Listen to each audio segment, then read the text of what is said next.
कतारको 1 रुपैयाँ नेपालमा कति रुपैयाँ हुन्छ तपाईहरु कसरी थाहा पाउने। आजको यो भिडियोमा म तपाईहरुलाई कतारको रुपैयाँलाई नेपाली रुपैयाँमा चेन्ज गर्न सिकाउँछु। यदि तपाईहरुले पनि कतारको रुपैयाँ र नेपालको रुपैयाँ बीच डिफरेन्स जान्न चाहनुहुन्छ अथवा तपाईहरुले जान्न चाहनुहुन्छ कि कतारको 1 रुपैयाँ, 100 रुपैयाँ र 1000 रुपैयाँ नेपालमा कति रुपैयाँ हुन्छ, आज म तपाईहरुलाई यो सम्पूर्ण जानकारी दिनेछु। तपाईहरुले भिडियोलाई अन्तिमसम्म हेर्नु होला।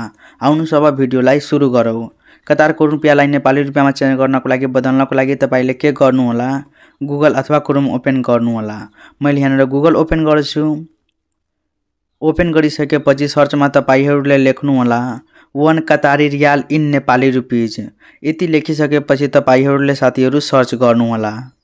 सर्च गर्नुभयो भने यहाँनिर देख्न सक्नुहुन्छ कतारको 1 रुपैयाँ नेपालमा 37 रुपैयाँ 92 पैसा हुन्छ। अब यस्तै कतारको 100 रुपैयाँ नेपालमा कति रुपैयाँ हुन्छ त्यो जान्नको लागि तपाईले यो बक्समा क्लिक गर्नु होला।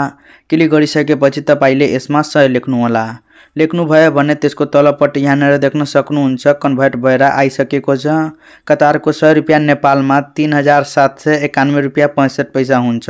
अब यस्तै 1000 कतारको नेपालमा कति रुपैयाँ हुन्छ त्यो हेर्नको लागि तपाईले फेरि यसमा 1000 लेख्नु होला। लेख्नु भयो भने यहाँनिर देख्न सक्नुहुन्छ कन्भर्ट भएर त्यसको तलपट्टि आइसकेको छ। कतारको 1000 रुपैयाँ नेपालमा 37916 रुपैयाँ 50 पैसा हुन्छ।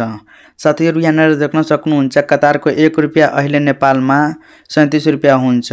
यो सधैं घटबढ भइरहेको हुन्छ, तपाईले यसमा कन्फ्युज नहुनु होला। सो यो तरिकाले तपाईहरुले कतारको रुपैयाँलाई नेपाली रुपैयाँमा चेन्ज गर्नु होला।